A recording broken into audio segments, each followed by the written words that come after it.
Olá pessoal, tudo bem? Sejam todos bem-vindos. Muito obrigada aos novos inscritos. Chegamos a 200 mil inscritos semana passada. Fiquei muito impressionada. Queria aqui expressar o meu amplo agradecimento a todos vocês e sejam bem-vindos ao canal. Vamos hoje falar sobre por que é que o jornalismo morreu. E eu vou falar disso simplesmente porque eu tenho observado uma maneira de trabalhar que eu considero que está ultrapassada. E que maneira é essa? Bom, durante muito tempo, os jornalistas faziam faculdade de jornalismo, etc., tinham aquela ideia de que eles tinham que ser neutros, e aí, quanto a assuntos difíceis, sempre procurar fontes, né? Ser neutros, procurar fontes, e toda opinião que se defendia essa opinião tendo como referência pessoas melhores, né, no assunto, o que não está errado, tá? Você sempre conversar com alguém que sabe mais que você é absolutamente correto. Contudo, a certa altura do mundo, né, o jornalismo, quando ele se torna expressão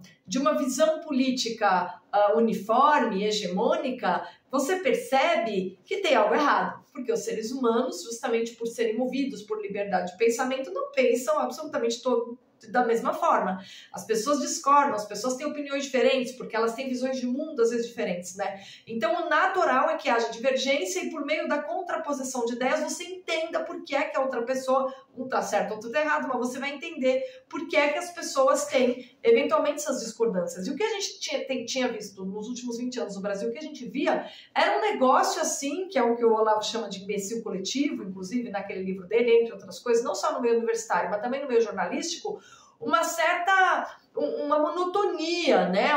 Um discurso assim monocromático, que as pessoas de maneiras ligeiramente distintas defendiam todos a mesma coisa, né? E toda vez que eu estou diante de um jornalista tradicional, em que sentido? No sentido da pessoa que fez faculdade de jornalismo, trabalhou, se diz eu sou um jornalista e trabalhou com jornalismo, eu percebo que ela tem a seguinte atitude, e a pessoa que não se renovou, tá? Porque você tem, claro, pessoas que sempre foram jornalistas, mas que sacaram essa virada, né? Sacaram que o cenário mudou, que as pessoas, como a gente tem a internet hoje, todo mundo tem amplo acesso à informação e amplo acesso a ouvir diretamente aquelas pessoas que antigamente a gente só conhecia porque os jornalistas iam lá e faziam entrevista. Hoje em dia a gente tem acesso direto a essas pessoas. Como esse cenário mudou, os mais inteligentes, os poucos jornalistas inteligentes que existem se atualizaram, mudaram inclusive a maneira de trabalhar, né? Agora alguns outros continuam insistindo naquele velho modelo e não entendem por que perderam a credibilidade. Quando você é um jornalista e tem que se pronunciar sobre algum assunto,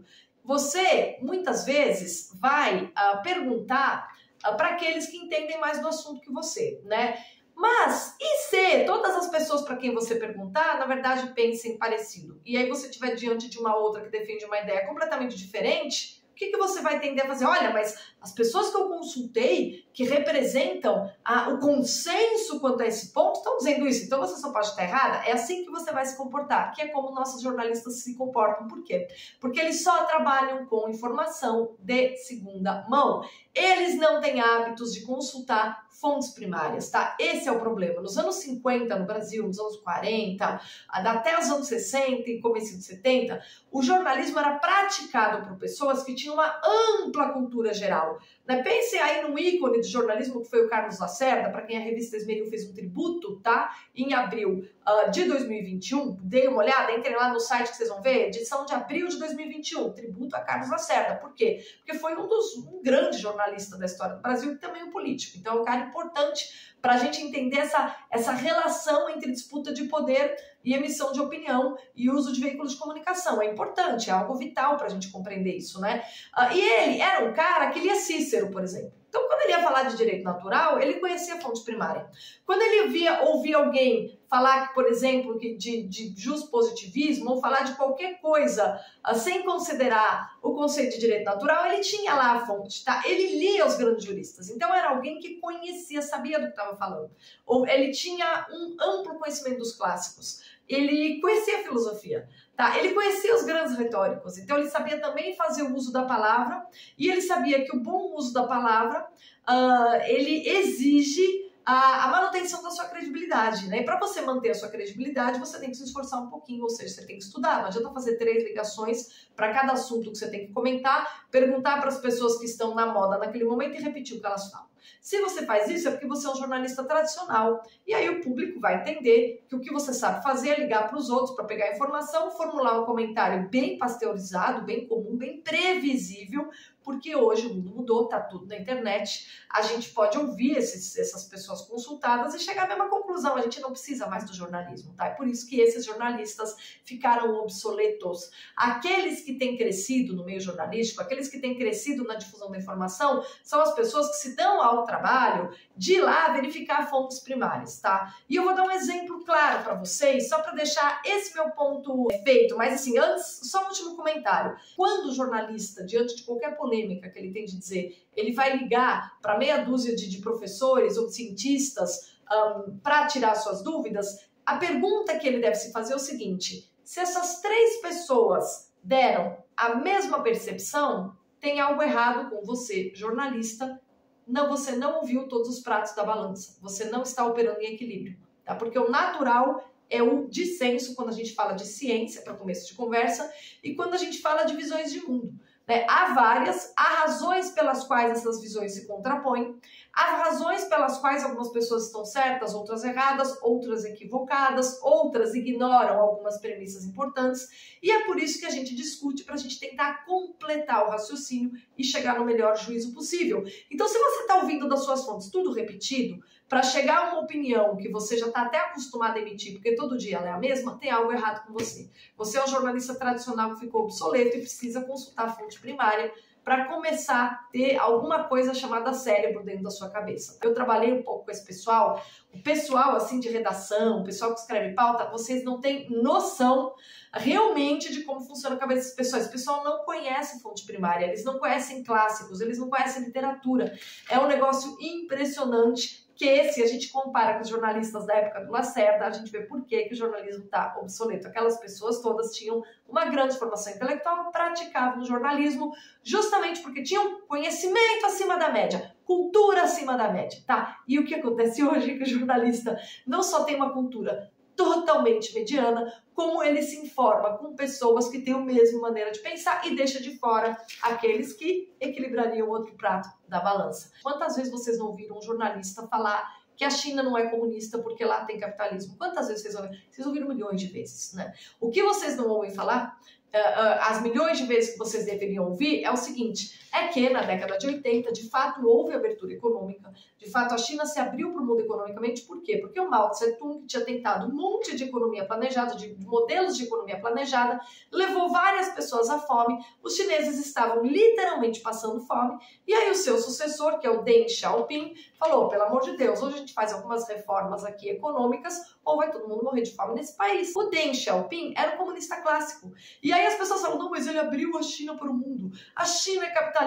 Veja, ele abriu economicamente para evitar que a população morresse de fome. Uma população morta de fome, ela se rebela. E ele foi o herdeiro do Mao Tse-tung. Ele era o Partido Comunista. O que é que ele queria? Que o Partido Comunista perdesse o poder numa revolta, que eles não pudessem massacrar, ou que controlasse o poder, mantendo a situação, mantendo a barriga das pessoas mais ou menos cheia para conseguir controlar melhor a situação e se manter no poder. É óbvio que é a segunda alternativa, né? Mas o que caracteriza a China como regime comunista é a falta de liberdade política, ponto final. E em 1980, quando Deng Xiaoping fez essas reformas econômicas, muitos dos chineses começaram a sentir o gostinho da democracia e exigir democracia, exigir abertura democrática, exigir liberdade política. E aí eles começaram a se organizar. E aí veio a tal da Primavera Chinesa. Em 1989, assim, uma praça lá em Pequim lotou de manifestantes, todos eles pedindo liberdade política. Isso aconteceu em 1989, em abril. E qual foi a atitude desse que foi um dos grandes comunistas chineses no momento? Qual foi a atitude?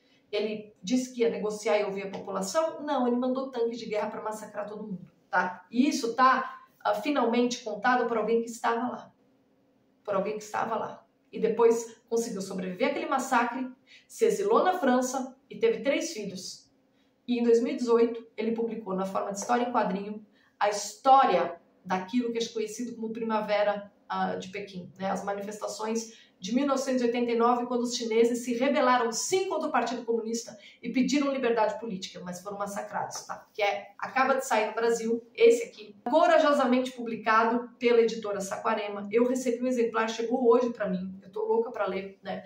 Mas como eu ia gravar esse vídeo sobre por que os jornalistas são tão, por que o jornalismo está obsoleto, eu aproveito a oportunidade para já indicar para vocês, já vou deixar na descrição. Em breve, daqui a alguns dias, eu vou fazer a resenha desse livro aqui no meu canal, tá? Mas só para dar um exemplo para vocês. Quando algum jornalista falar para vocês que a China não é exatamente comunista, pesquisem o que é que foi 1989 na China. Deem uma olhadinha, uma lida rápida nessa HQ, tá? Rapidinha de ler, muito oportunamente traduzida pela editora Saquarema, para entenderem o que é comunismo. Comunismo é massacre da liberdade individual quando ela é reivindicada. E bom, é por essas e por outras que o jornalismo está obsoleto. Parece que nem história em quadrinho eles leem mais, né? O vídeo de hoje era esse. Obrigada pela companhia e até a próxima.